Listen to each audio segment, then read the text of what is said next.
Hey y'all, this is Lee St. John, author, and I'm here today to share some more sad news out of Dacron, Ohio.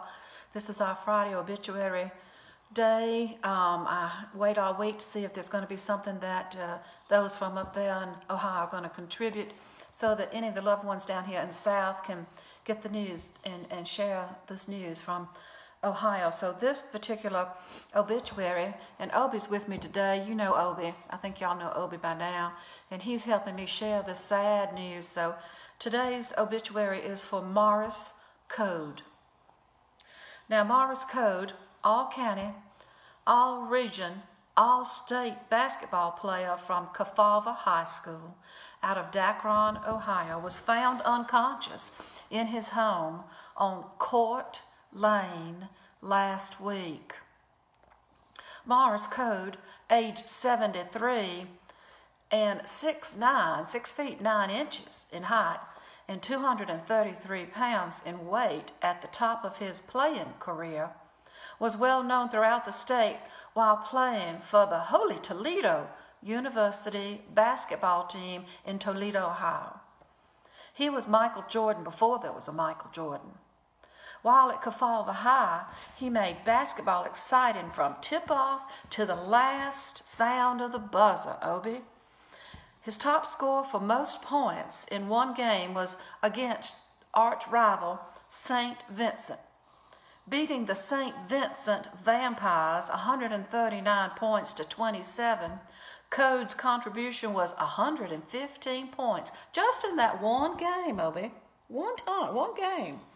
No matter how many times the Vampires tried to trip him or throw the ball over Code's head or just plain aim and shoot the ball at his genitalia, nothing seemed to stop Morris Code. He must wear some thick jock straps, said the St. Vincent's coach. While playing for the Holy Toledo Tornadoes, Morris never forgot his roots back in Dacron. Fondly thinking about where he came from, he would say, "Now, OBie, you always yawn every time we have the show. Now, I just want to know what it is. Are you bored? Are you tired? Well, this is the first time we've done it today. I don't know what that's all about." Fondly thinking about where he came from, he would say, "I'm just playing this simple kids game and that I love back at Kefauver Middle and Kefauver High Schools, but here I am making more money than the President of the United States." Code was an excellent outside shooter, but a poor ball handler. Fans never fell asleep at the games because they were afraid they might get hit by some pass that he made that wasn't complete in the stands, I guess, yeah. It happened a lot, according to this report. And it didn't help getting the ball in the hands of another outside shooter on the team.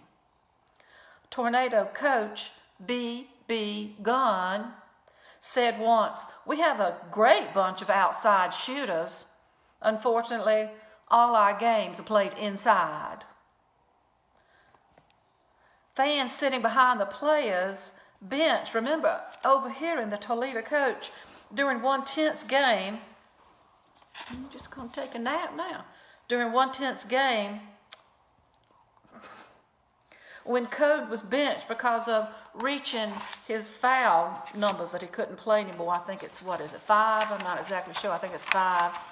And that was his limit. And so they heard a conversation between the coach and Code. And the coach said to him, "Code," because he was sitting on the bench, "the score is tied and there's 10 seconds left in the game. What would you do? What would you do, OBie?" And Code answered, "I'd scoot on down the bench to see better." Did you think that's funny? I think that's kind of funny. Why don't you smile? During his years at Toledo, several new official referee signals were created, OBie. They were created. And here they are. Now, these all came into play after, during this time when Morris Code was playing basketball. One was, oh no, do you have the hiccups? One was, a referee signal used during the game was, "No public display of affection in the stands." Now that was a new one that was developed during Cody's time. A third ruling was visiting team wallets were stolen from the lockers. Now, what kind of signal would that be? You know, like take it out or something? I don't know. Here's another signal that came about during that time. Time out to pump the ball. Now, I've never seen that before, but that happened during this time. Okay, another signal that came from the referees at this time that was incorporated into the game of basketball was illegal use of 10-foot gym ceiling.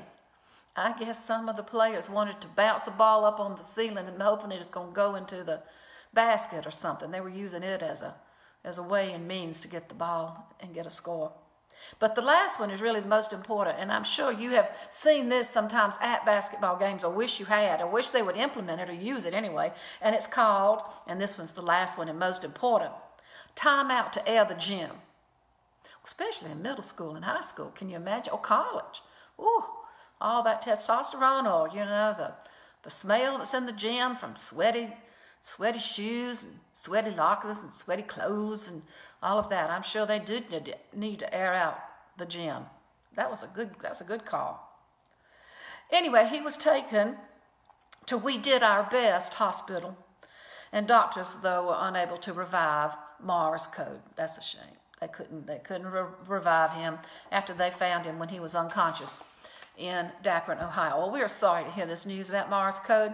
What a great basketball player he was, and look at all the new rules that came into effect while he was playing basketball for Toledo College, Holy Toledo College, by the way, and in Toledo, Ohio.